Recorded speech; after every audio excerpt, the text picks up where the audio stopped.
केंद्रीय गृह मंत्री अमित शाह ने आज नए कामकाजी महिला छात्रावास ब्लॉक सुषमा भवन का उद्घाटन किया। उन्होंने इस दौरान सुषमा स्वराज को पार्टी की महान नेताओं में से एक के रूप में याद किया।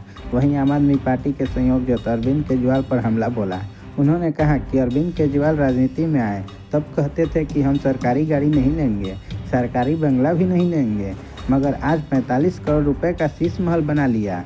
बता दें, छात्रावास का नाम पूर्व विदेश मंत्री सुषमा स्वराज के नाम पर रखा गया है। वो दिल्ली की मुख्यमंत्री भी रही थीं। सुषमा भवन उद्घाटन करने के बाद शाह ने कहा, सुषमा जी को पार्टी की महान नेताओं में से एक के रूप में सदैव याद किया जाएगा। उन्होंने आप नेता पर निशाना साधते हुए कहा कि कुछ बच्चे मुझसे मिलने मेरे घर आए थे। मैंने उनसे पूछा कि अरविंद केजरीवाल ने दिल्ली के लिए क्या किया, मगर मैंने ही गलती से जवाब दे दिया कि कुछ नहीं।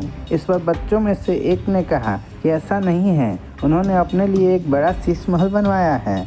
जब वह राजनीति में आए थे तो वह कहते थे कि वह सरकारी कार या सरकारी बंगला नहीं लेंगे, इस तरह एक तरह की राजनीति का आगाज़ करेंगे, मगर उन्होंने 50,000 गज में दिल्ली वासियों के 45 करोड़ रुपए से अपने शीश महल बनवाया।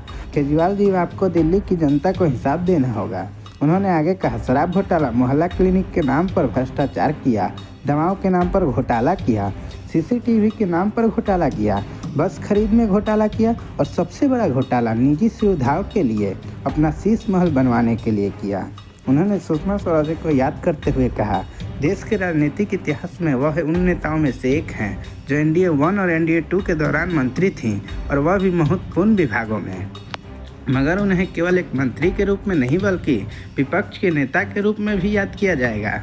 वह सुषमा जी ही थी जिन्होंने संसद में कांग्रेस के भ्रष्टाचार को उजागर किया था। उन्होंने आगे कहा, मैं उम्मीद करता हूं कि विपक्ष के सभी नेताओं को उनके काम का अध्ययन करना चाहिए और उन्होंने जो किया उसका अनुसरण करने का प्रयास करना चाहिए। देश का लोकतांत्रिक इतिहास सुषमा स्वराज जी को एक संघर्षशील और प्रभावशाली विपक्षी नेता के रूप में याद रखेगा। विपक्ष के नेता के पद की महत्ता का उदाहरण जब दिया जाएगा तो सुषमा जी का नाम अवश्य लिया जाएगा।